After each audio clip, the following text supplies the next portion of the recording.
And I want to start and go straight away to a number of remarks I saw in the English version. I acknowledge that this bill is based on the new Criminal Procedure Code and the revised Penal Code. In that regard, Mr. Speaker, I have a few problems. The Minister of State in charge of Justice and Keeper of the Seals, responding to the trial of religious authorities, explained that these proceedings were through a direct summons. We also know that a direct summons must be prosecuted by the State Council, otherwise it does not prosper. Mr. Minister, and you know what the two religious organizations mean for us. These trials are very likely to disturb the peace of this country. Could you not therefore invoke the provisions of nolle prosequi and stop those proceedings? We want an answer on that. I also understood that the concern at page 10, that the concern is to keep detainees in prisons that are near the place of residence of their family members. Why are you keeping Anglophones in Yaounde who are not near their family members? Fourth issue, it is posited that Section 4.1 would not necessarily need a declaration of a state of emergency by the head of state.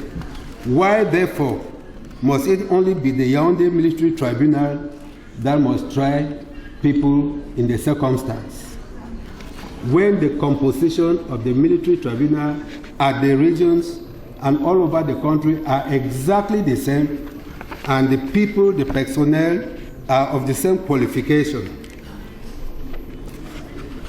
Finally, with regard to Section 15(1)(a), 2 and 6, Mr. Minister, the expression preliminary investigation means enquête préliminaire. Section 116 of the Criminal Procedure Code. And preliminary inquiry means information judiciaire. Chapitre 3, chapter 3, section 164. If you don't have your penal code, I have one here, the Criminal Procedure Code. I have one here for you to refer to make a distinction between the two expressions. My concerns at this point, anyway, of the general debate on this bill to lay down the code of military justice relate to the trial of civilians by a military tribunal, be that of Yaounde or any other military tribunal established at the level of a region as provided in Section 3 of the bill. To start with, our country is signatory to the International Covenant on Civil and Political Rights, as summarized in the preamble of the Fundamental Law of Cameroon and enshrined into it by its Section 65, thereby rendering every provision of the preamble enforceable even in a court of law. Now, Article 14.1 of the International Covenant on Civil and Political Rights provides, and I quote, "All persons shall be equal before the courts and tribunals in the determination of any criminal charge against him or of his rights or obligations in a suit at law. Everyone shall be entitled to a fair and public hearing by a competent, independent, and impartial tribunal established by law." This is the law in this regard, and it is part and parcel of our law. The United Nations Human Rights Committee, General Comment number 32 of 23rd August 2007, in its paragraph 22 states that The provisions of Article 14 of the International Civil and Political Rights apply to all courts and tribunals within the scope of the article, whether ordinary or specialized, civilian or military. The committee notes the existence in many countries of military and special courts which try civilians. The committee also notes that the trial of civilians in military courts may raise serious problems as far as the equitable, impartial, and independent administration of justice is concerned.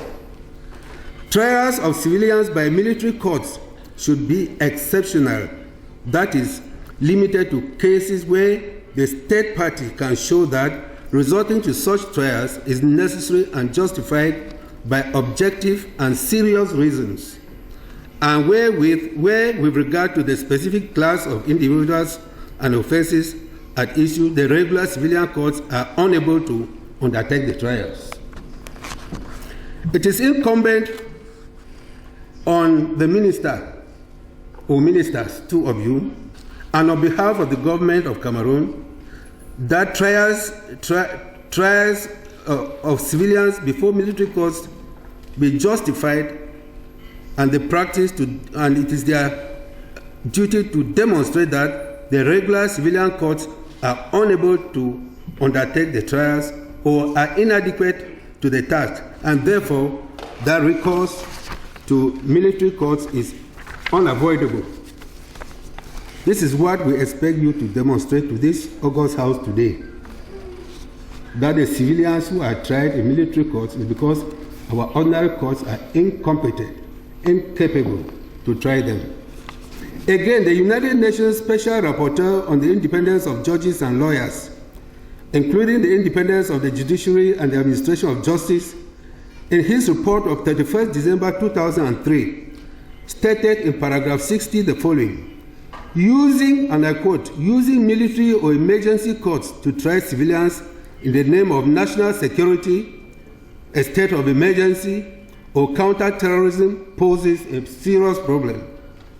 This regrettably common practice runs counter to all international and regional standards and established case law.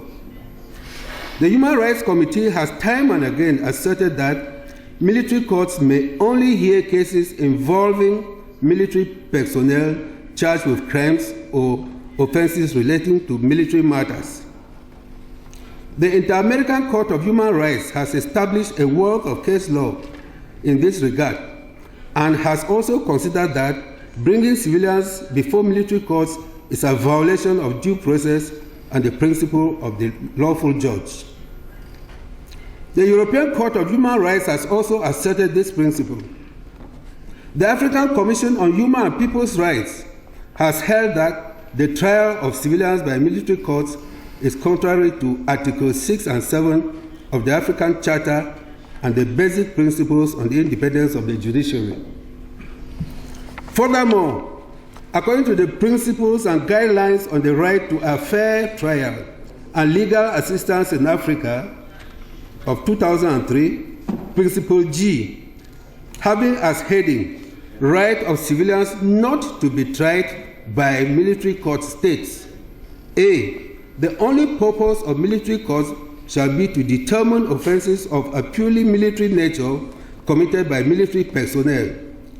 B, while exercising this function, military courts are required to respect fair trial standards enunciated in the African Charter and in these guidelines.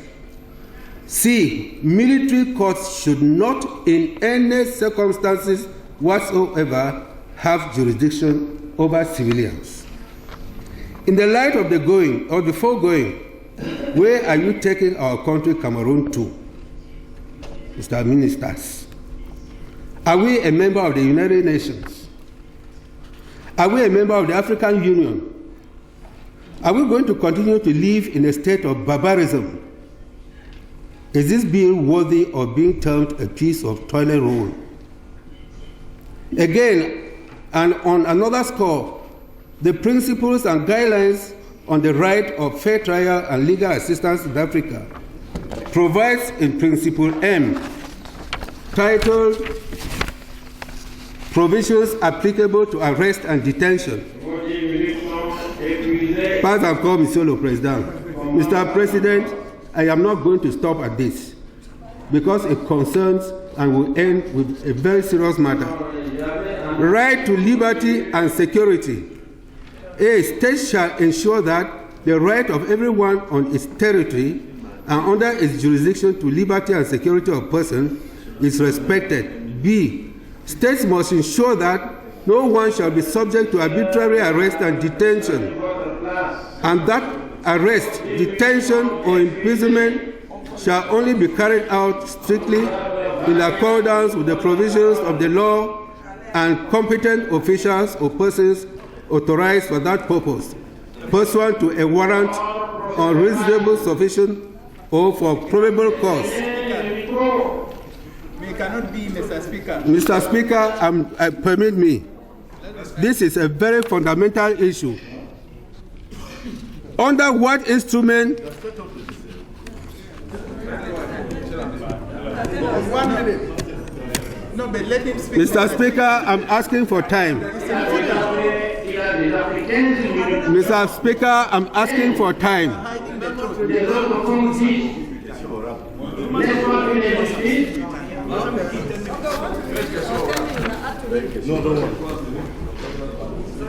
Mr. Speaker, it is unfair. I'll come back. If you are not polite to do that. Which states that the names of members of the National Assembly who request the floor shall be listed in the order in which the requests are made. They may relinquish their turn to speak to one of their fellow members or reverse the order in which they are listed. Mr. Speaker, sir, in view of the importance of this bill and the fact that it was not sent to the Constitutional Laws Committee for an advisory opinion, in view of the fact also that we're just giving the reports now during this plenary, I had 5 points to give, but I would like to relinquish my position to my honorable friend, Honorable Barrister MBAH-NDAM, to come and continue what he wanted to say. And if my 5 minutes don't end, I will then take over from him. If it is acceptable to you, Right Honorable Speaker, that is what, well, that's the law, and so that's what I'm doing. I'll stand by. If the 5 minutes, if the 10 minutes are not through,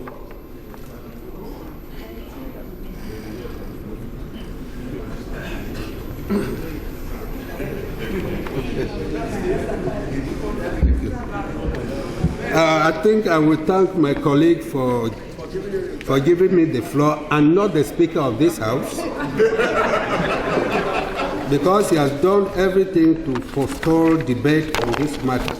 I stopped at the point where I was saying, furthermore, according to the principles and guidelines on the right to a fair trial and legal assistance in Africa, 2003, Principle G, having as heading, right of civilians not to be tried by military courts, states, A, the only purpose of military courts shall be to determine offenses of a purely military nature committed by military personnel.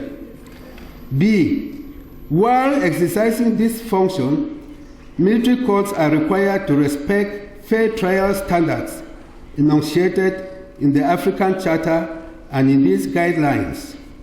C, military courts should not in any circumstances whatsoever have jurisdiction over civilians. In the light of the foregoing, where are you taking our country, Cameroon, to? Are we a member of the United Nations? Are we a member of the African Union? Are we going to continue to live in a state of barbarism? Is this bill worthy of anything? Again, and on another score, the principles and guidelines on the right of fair trial and legal assistance in Africa provides, in Principle M, titled Provisions Applicable to Arrest and Detention, Title 1, Right to Liberty and Security, A, states shall ensure that the right of everyone on its territory and under his jurisdiction to liberty and security of person is respected. B, states must ensure that no one shall be subject to arbitrary arrest and detention, and that arrest, detention, or imprisonment shall only be carried out strictly in accordance with the provisions of the law and by competent officials or persons authorized for that purpose, pursuant to a warrant on reasonable suspicion or for probable cause. Under what instrument, Mr. Minister of Defense, international, local, or even national, are you therefore abducting civilians from the northwest and southwest regions and ferrying them to Yaounde to be tried by a military tribunal? I say so because of all the over 85 citizens of the northwest and southwest regions whom you have abducted and kept in the jails of Yaounde, that is in the Konenge High Security Prison. Instead, none has revealed to us that he or she was presented an arrest warrant signed by the competent official as provided by the Criminal Procedure Code. And to the Minister, to our Justice Minister, in what way did your ordinary courts or the judiciary fail you to the extent that you have had to abdicate in favor of a military tribunal the functions that, by the laws of Cameroon and the international arena, appertain to these courts and the judiciary?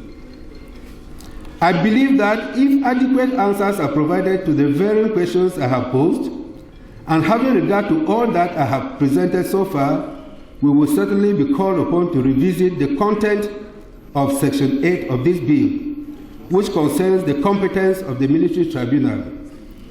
We would also be asking the Minister of Defense to go to Konenge High Security Prison and to set and take back the northwest and southwest regions all the people held in captivity.